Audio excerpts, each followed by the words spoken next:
Tornadoes tear apart homes around the DFW area and prompt TCU to suspend classes. And now that the head basketball coach is officially leaving TCU, we'll talk about potential replacements. That's next. Also, we'll tell you how your boss and your Facebook password might be getting well acquainted. We have your news now.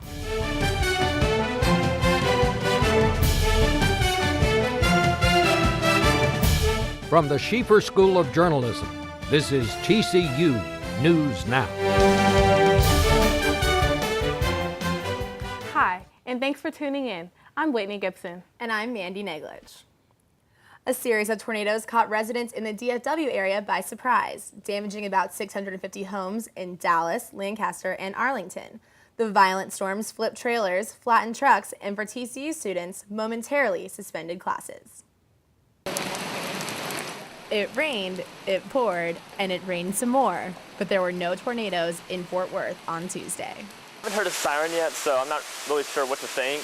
There were several severe weather warnings for the Dallas and Fort Worth areas. I think we have a tornado warning, thunderstorm warning. We got texts and emails from the school. At 2 p.m., the university sent out a notice to all students that classes are canceled because of this rain and tornadoes forming in the area. Even though classes were out, many students chose to stay undercover instead of heading straight home. TCU Alert sent out several messages, but that's not how all students were informed about the weather alerts. I was on Twitter and I saw a bunch of people posting about tornado warnings, and then all of a sudden I get a call from my mom or a text from my mom. And even though parents were concerned, most students didn't seem to be. She was worried, but I'm kind of, I don't know, it's kind of fun to look at. This is gonna pass and we're gonna be fine, so. And although other areas in Texas received major damage, in Fort Worth, the storms passed and we were fine. No deaths have been reported and at least 12 people were injured. We were pretty lucky in Fort Worth that the tornadoes didn't make it here yesterday. Yeah, but I mean, it was almost impossible driving from TCU going home in the rain. That rain was rough, definitely. Yes. Former KTCU station manager Constantino Bernardez passed away at the age of 84. Bernardez became the station manager in 1977. His grandson said he had a great sense of humor that could make anyone feel at ease. Upon retirement, Bernardez spent time with his family and sang in his church's choir. After several marches across the nation in response to the Trayvon Martin case, about 70 TCU students took their turn to protest against racial profiling. Lexi Cruz reports. Members of the TCU community met and marched in silence, not only in remembrance of Trayvon Martin, a Florida teen who was shot to death, but to bring awareness to a larger social problem. This march was more about the injustices that happen on a daily basis that are not recognized, the injustices that happen that no one speaks out on, the ones that happen in our community, here on our campus, in our city, and in our state. Participants were asked to march in silence and reflect on any injustices they have seen. Members of TCU NAACP, Black Student Association, and Phi Beta Sigma publicized and attended the event. Organizers said the march was also a reminder to participants that similar incidents happen every day. Mainly what I hope that they get out of it is a voice, just to exercise and to use their voice, to speak out on any injustice that they may encounter, not to turn the other cheek, not to look the other way. Program coordinator Jason Wallace worked closely with TCU NAACP, and while he says the crowd wasn't as big as he'd hoped, it was still a good mix of people. It was good to see different representatives from different facets of the university as well as the community come together for such a noble cause. 3 people spoke at Frog Fountain and asked the crowd to take action as they see injustices occur. Social movements and just movements in general should be made when justice is seen. When injustice is seen, not just when someone is killed or when there's a genocide and those kind of matters. Organizers hope participants left with a sense of awareness and recognition of situations like Martin's. Lexi Cruz, TCU News Now. Chancellor Victor Boschini recently sent an email to students informing them that TCU surpassed the Campaign Scholarship Initiative goal of $100 million. TCU reached $103 million in donations for student scholarships. Boschini says scholarships will remain a priority long after the campaign ends this May. One of the most respected professors and administrators at TCU is changing positions. Bill Moncrief is returning to the classroom in the fall. Sneha Antony explains. It wasn't a typical Tuesday morning for Bill Moncrief from the Neely School of Business. I'm stepping down as associate dean. News from this beloved member at TCU spurred emotions from many. It was a surprise because I know he's been there for 12 years or so. I think it's a crying shame. A member of the TCU faculty for 30 years and senior associate dean at the Neely School of Business for 12, Moncrief said he felt his time as associate dean had run its course. 12 years is enough.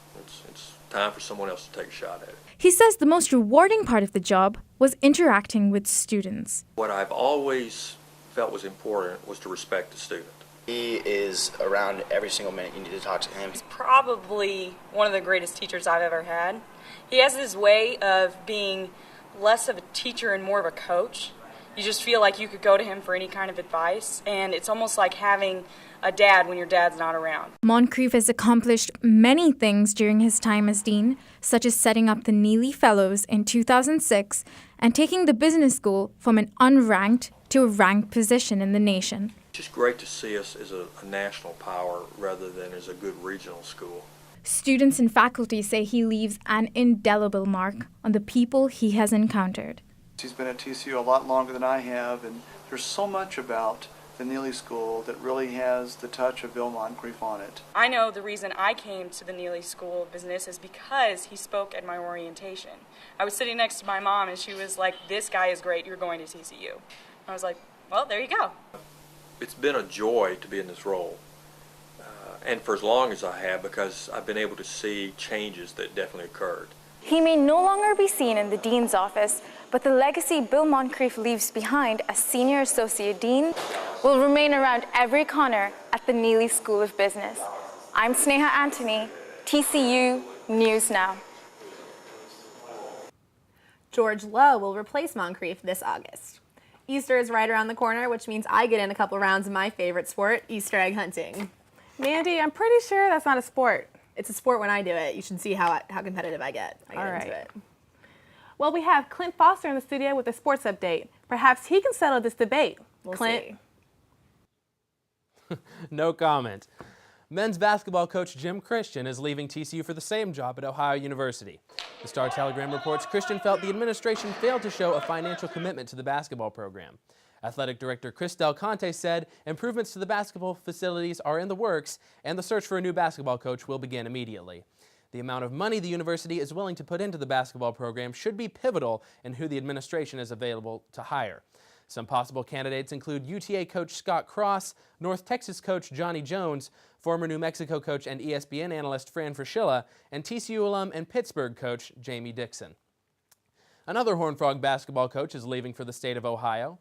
After 12 years at TCU, assistant women's basketball coach Tanya Hott will be leaving to join her husband. He's an assistant at Kent State. The TCU baseball team lost its second game in a row Tuesday night, dropping a 4-3 decision to Dallas Baptist. Pitcher Jarek Suter got the loss for the Frogs, who had to wait out a power outage when the stadium lights went out in the bottom of the 7th inning. TCU will begin a 3-game home series with UNC Wilmington this weekend. That's all for the sports. Now back to you. Thanks for that, Clint. Students in the Heritage College of Nursing now have the opportunity to complete a master's program online. The master's program can be completed in 2 years as a full-time student or in 3 years as part-time. Students should expect to pay a $112 online fee for every 3 credit hours in addition to the normal university tuition rate. How many people have access to your Facebook account? Your future employer might just be added to that list. Emily Agee has details. Most employers will ask you for a resume and references during a job interview. Now, you could be asked for your Facebook password. Senior Jocelyn Khalil is graduating in May. She's been interviewing with different companies and says she would give up her social media passwords if asked to. I would allow it, just because I know that, with all those programs around now, anyone can honestly see it. And so I make sure that my Facebook profile is clean. Khalil says she even went through her profile and removed anything that might be considered questionable to an employer. She deleted pictures, posts, and even friends she no longer wanted to associate herself with. And actually, it turned out I lost about 100 friends. I went from 2,500 pictures to 700 pictures. One recommendation from Career Services is to not give out your password to potential employers. If you did that, then you would just be giving them the keys to your personal information. So I would definitely push back on that kind of request. Sledge says she recommends offering employers alternatives to giving up your passwords, like offering to be Facebook friends or having a professional profile on sites like LinkedIn. For now, students like Khalil will have to Facebook and tweet with caution. You never know who might demand your password. Emily Agee, TCU News Now. For suggestions regarding social media do's and don'ts, visit the Career Center's website at careers.tcu.edu. One TCU graduate decided to make her love of dogs into a full-time career. Caitlin Cochran is here in the studio to tell us more. Dog owners and dog lovers alike can look forward to a new dog boutique called WAG opening near Trinity Park. After graduating from TCU in 2010, photography major Hannah Scheidemann quickly realized the corporate world wasn't for her. Instead, she came up with the idea of a dog boutique and lounge, which is now in the works of becoming a reality. I love animals. Dogs are my favorite, but I wanted a job where I got to interact with people a lot and get to know them and just get to know their hearts and, love them. Scheidemann's 2-year-old red fox Labrador named Sage, her mother Sarah, and fiancé Ben Witten have all worked together to create WAG. Since Sarah and Ben are also TCU alum, there will be plenty of purple and Horned Frog spirit. We would love to host tailgating events. We'll have a TV here where we'll show the game. We'll have purple puppy contests where the dogs obviously can dress up in purple and they'll be given a gift. Senior Laureen Agather has been lifelong friends with Scheidemann and is excited to bring her dog Turner to WAG when it opens. It's so hip and really young looking. I think that TCU students will really love it. And TCU students love getting dogs. From all my friends, so I think it'll do really well. WAG will also feature products from local businesses like dog beds and pillows from Red Dog Barkery and treats from 3 Dog Bakery. Scheidemann hopes to host dog adoption events and support philanthropies like Canine Companions in the future. Students can bring their furry companions to WAG Around WAG when it opens in mid-May. Back to you, Mandy. Thanks for that, Caitlin. TCU alumnus Tim Halpern is one of 21 finalists for the One Man Dallas Award. The award celebrates men in the DFW area who are engaged in charity work. Tim was nominated for his work with the Frogs for the Cure organization and Susan G. Komen. You can vote for Halpern by logging online at onemandallas.com until May 8th. Senseless Acts of Comedy will lose 2 graduating seniors who have participated in the organization since their freshman year. Caressa Bateman has a story on how SAC has helped prepare them for life after TCU. For Paige Love and Robert Slack, 4 years in the Senseless Acts of Comedy organization will soon come to an end. They are the only members who have been in the organization since their first year at TCU. It's always really sad when someone graduates, and that's happening to me soon, but it's cool because SAC evolves each semester. Both Love and Slack said being involved in SAC has helped to prepare them for their futures.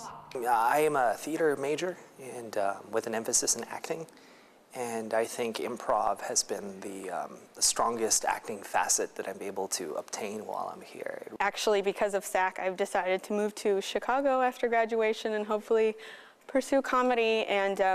But impromptu speaking is something that you can use in any career you do. It's just knowing how to think on your feet is always a useful skill. Slack said he tries to influence others by setting an example. He said if he's doing something that he believes to be impressive, then he wants others to learn from that. When I'm relaying things that I've learned in classes and other things, I try to do it in a kind of way that would hit people beyond the improv. That would get them to connect it towards life. As for Love, this was her first year in the leadership role, holding the position of co-president. And it's really taught me how to properly work with people and trying to accommodate everybody's different needs and wants. Tonight's show is just now ending, and although several seniors will graduate in May, the show will still go on next school year. Paige Love said that auditions for new cast members will be at the end of this school year, but the final dates have not been finalized. Caressa Bateman, TCU News Now. Mandy, you should go and tell some of your jokes. You know, I have one pretty good one about the Easter Bunny and a bunch of chocolate eggs. What do you think? Well, maybe next time. I'll save it for next time. That's a good idea. That's all the news for now. Be sure to follow TCU360 on Twitter and Facebook. I'm Whitney Gibson. And I'm Mandy Neglich. Have a good Friday and a happy Easter. See you next week.